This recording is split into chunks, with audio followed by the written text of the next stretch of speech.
अध्याय 8। न्याय। क्या यह सबके लिए समान है? कल्पना कीजिए, एक गांव में दो व्यक्ति झगड़ रहे हैं। एक कहता है कि यह जमीन उसकी है, दूसरा कहता है कि वह इसे कई सालों से जोत रहा है। गांव का मुखिया आता है और फैसला सुनाता है, जमीन उस व्यक्ति की होगी जो ज्यादा कर टैक्स देगा। क्या यह न्याय है? या न्याय यह होता कि दोनों की बात सुनी जाती और उनके हक के आधार पर सही निर्णय लिया जाता। हमें बचपन से सिखाया जाता है कि दुनिया में न्याय होता है, अच्छे लोगों को इनाम मिलता है और बुरे लोगों को सजा। लेकिन क्या यह सच है? न्याय क्या है? न्याय का मतलब होता है सही और गलत के बीच अंतर करना और सबको समान अवसर देना। लेकिन न्याय की परिभाषा समय, स्थान और संस्कृति के अनुसार बदलती रही है। किसी समय में राजा जो भी फैसला करता था, वही न्याय माना जाता था। कुछ समाजों में न्याय का आधार धर्म ग्रंथ होते थे। आज लोकतंत्र में न्याय संविधान और कानूनों के आधार पर तय किया जाता है। लेकिन हर जगह न्याय उन लोगों के नियंत्रण में होता है जो सत्ता में होते हैं। क्या न्याय वास्तव में सबके लिए समान है?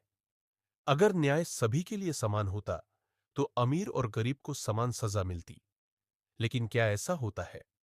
अगर एक गरीब व्यक्ति चोरी करे, तो उसे जेल में डाल दिया जाता है। लेकिन अगर कोई बड़ा उद्योगपति हजारों करोड़ का घोटाला करे, तो वह विदेश भाग जाता है।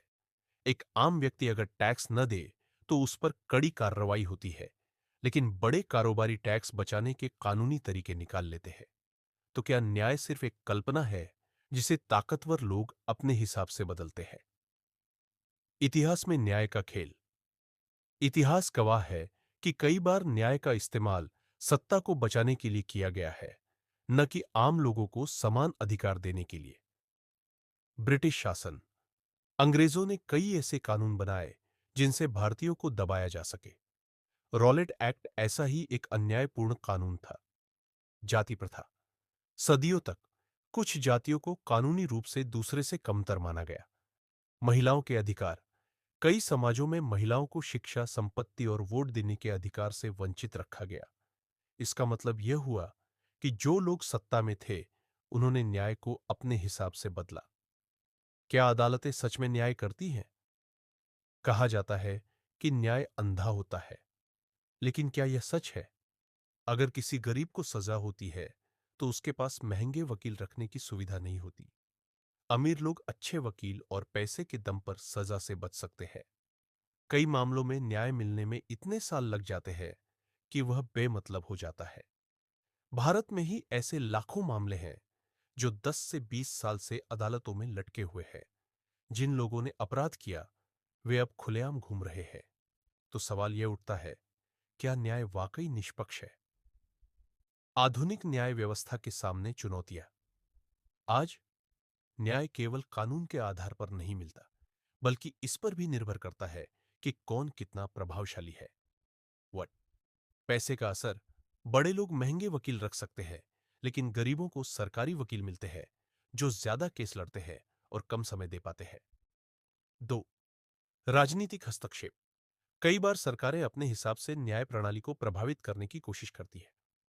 तीन, मीडिया ट्रायल। कई बार मीडिया पहले ही किसी को दोषी साबित कर देती है, जिससे न्याय प्रक्रिया प्रभावित होती है।